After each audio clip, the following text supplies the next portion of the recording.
Hello there. So today we're going to talk about communicating our flexible working schedules and the need for that.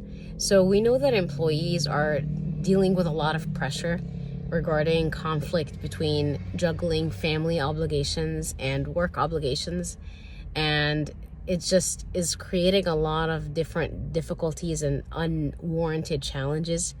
And flexible working schedules actually offer a great solution for many people. And there's different kinds of flexible working schedules. Flexi time allows employees to adjust their start and end times. Can you imagine being able to start work at a time that is actually suitable for you? Some people are just not morning people. How would, an employee's choice of when they get to start their work day routine, how would that create a change in their productivity and for the workplace regarding results, and also for the employees' well-being and how they feel? And also they get to adjust their end times. That's actually one option. And it does give them control over their daily working hours, provided, of course, that they meet the total weekly, monthly, or annual hours that are outlined in their employment contract, right? Because we want to make sure that this is a fair transaction happening between employees and the employer. Additionally, working from home offers employees the option to complete their tasks remotely. So people, of course, we've all heard of working from home as an option. Basically, it just grants employees greater flexibility in scheduling their work to better balance professional, as I mentioned before, and personal commitments like the ones we have at home. So there are a lot of studies that actually show the benefits of flexible working conditions and arrangements, because it does give employees, of course, their autonomy, as I mentioned before, and it also reduces turnover rates. So this is good news for like companies, that suffer from, having to go through training and hiring and whatever financial expenses they have to allocate to those resources, and only at the end of the day to have the employee that they've worked so hard on, retaining, for them to certainly just, decide to resign. However, in some cases, it's not going to be an easy cut and dry thing where, an employee will just come and say, hey, I'm requesting a flexible working arrangement. And the manager says, sure, of course, just work from home for the next 12 months. It doesn't come easy, especially when here in the United States, outside of working in the federal government, we don't really have policies that are in place to ensure that everyone gets to have, their fair and equal chance or opportunity at, being allowed those flexible working arrangements. So then in that case, what do you do? How do you negotiate that need, making sure that you're covering, your needs at the workplace and at home, and to kind of mitigate any conflict that's happening in the middle? So when you're in that unfriendly organizational culture with rigid reactions from your manager, who's used to like operating in the traditional sense of work schedules and work cultures, how do you deal with that?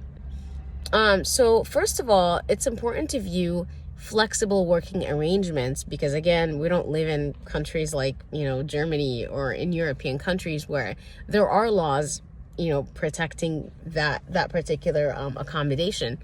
Because we don't have that here, we need to, in those cases where we're not working in the federal government, we need to actually view flexible working arrangements as a negotiation process. So in the negotiation process, when you're bringing those skills to the table, what skills need to be brought to the table? Or when you're on that negotiation table, how do you express yourself and advocate for your needs? The first thing you should do is carefully assess which forms of flexibility are feasible and which are not. And what are the reasons underlying these limitations exactly? Clear communication must be made to the proper teams regarding both the possibilities and constraints, along with the business rationale for each. Understanding these guidelines is going to help you align your schedule with business needs, maintaining strong collaboration with your team to ensure fairness across the workplace. Professionals are encouraged to openly discuss how their proposed arrangements will support both individual performance and team objectives, because if these objectives are not clearly communicated from the beginning, then the employer might feel like, hey, there's a risk. Like, if I hire you with these accommodations, there could be a risk to the workplace here, and I want to make sure that, you know, the goals for this particular organization are met. So what could you bring to the table?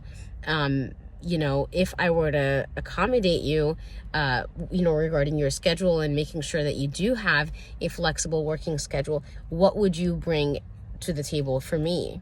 So that would be that would need to be clearly communicated. You need to discuss with your manager the specific tasks or projects that may require, you know, you to be physically present, right? Because in some cases you may need to be physically present in the workplace. So, and you wouldn't want to have that, you know, because let's say a supervisor is busy and they don't have time to kind of cover, you know, when you need to be present and when you don't need to be present. If that isn't clearly communicated from the beginning, then that kind of sets up the whole scenario for conflict. So, and in order to mitigate that, it's really important to be as clear as possible when you're communicating those objectives from the beginning. And I mean, when you ask, you know, individuals, what is the most important thing to you in your life? Most people would say that work and family are the two most important domains in one's life.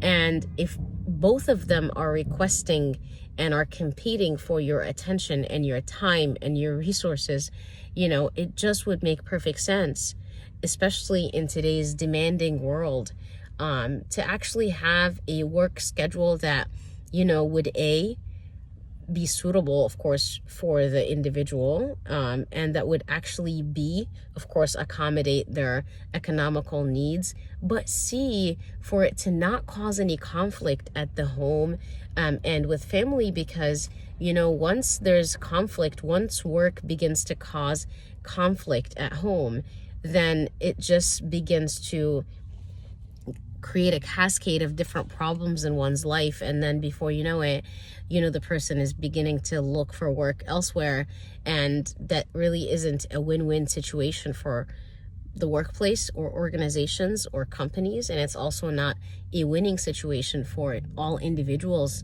the millions of people that work here in the United States that would really benefit from flexible working arrangements. Thank you so much for listening.